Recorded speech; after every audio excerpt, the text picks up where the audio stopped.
முதல் நாள் 2024 8ஆம் மாதம் 6ஆம் தேதி சென்னை சேப்பாக்கத்தில் ஒரு பிரஸ் மீட்டிங்ல சொல்றோம். அப்ப என்னோட உட்கார்ந்து இருக்கிறாரு சேலம் ஆனா பிரியாணி ஓனர் தமிழ்ச்செல்வன். என்னை பக்கத்தில் உட்கார்ந்து இருக்கிறாரு கொஞ்சம் சார் என்னுடைய அன்பு நண்பர் ரஜினிகாந்த். இன்னொருத்தர் யாக்கர் என்னுடைய நெருங்கிய நண்பர் சூழகிரி.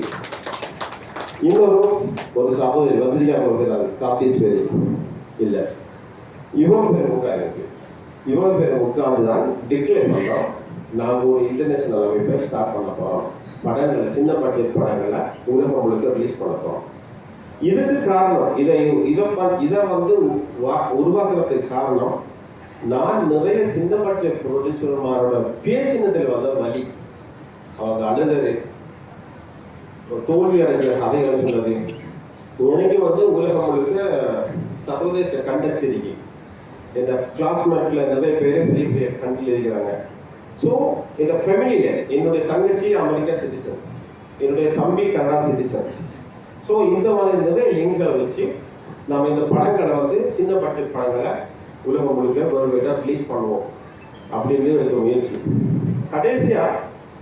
கடைசியா ஒரு பட ப்ரொடியூசர் வந்து தோத்து போற பட ப்ரொடியூசர் ஒரு 3 கோடியில லொஸ்டைனரு என்ன மீன் பண்ணிட்டோம். இப்போ நான் 3 படத்தோட இங்கே வந்து தமிழ்நாட்டில் ரிலீஸ் பண்ண வந்த நேரம் என்ன ஒரு லைக்கா இன்னொரு லைக்கா ஒரு பாஸ்கர் வந்துட்டாருன்னு நினைச்சுதான் என்ன மீட் பண்ணுவோம் நிறைய ப்ரொடியூசர்.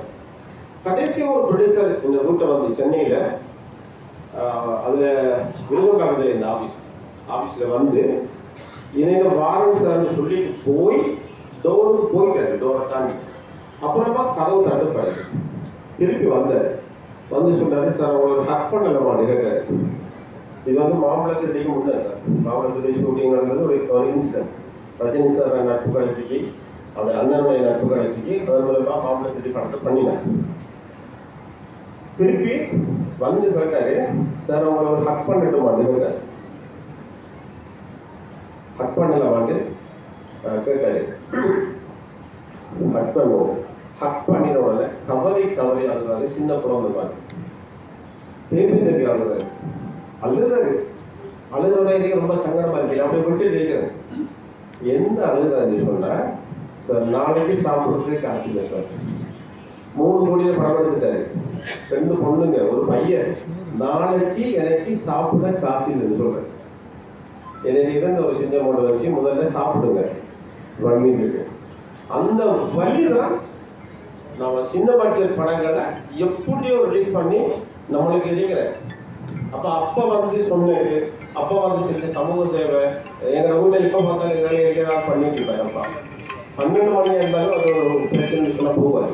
ஸோ இந்த மாதிரியான சின்ன வயசுலேயே பார்த்து வந்த இந்த வழிகள் ஒரு அமைப்பை உருவாக்கணும் அப்படிங்கிற ஒரு பிடிவாதத்தை ஏற்படுத்தி எல்லாரும் சொன்னாங்க. இதை ஆரம்பிச்ச முதல் நாள்ல ஒரு 10 பேரை மெயின்டைன் பண்ண முடியாது. எங்களால ஒரு 6 மாசம் மெயின்டைன் பண்ண முடியாது. 4 பேர் போவாங்க, 4 பேர் வருவாங்க. நீ எப்படி ஒரு பெரிய நெட்வொர்க் உருவாக்க போறீங்க அப்படின்னு முடியும் நம்பிக்கையில முயற்சி செஞ்சோம். இன்றைக்கு இத்தனை அன்பு கலைஞர்கள்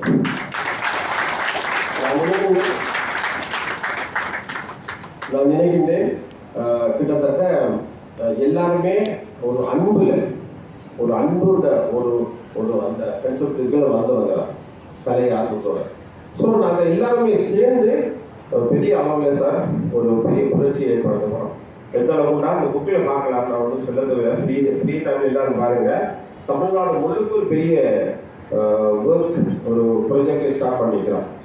எந்த அளவுக்கு சொன்னால் எல்லா மாவட்டத்திலையும் உள்ள தியேட்டர் ஓனரான பேசுறதுல இருந்து அவங்கள மினிமம் இந்த விக்பாக்குள்ள ஒரு 500 தியேட்டர் நாங்கள் நிச்சயமாக பார்க்கிறோம்.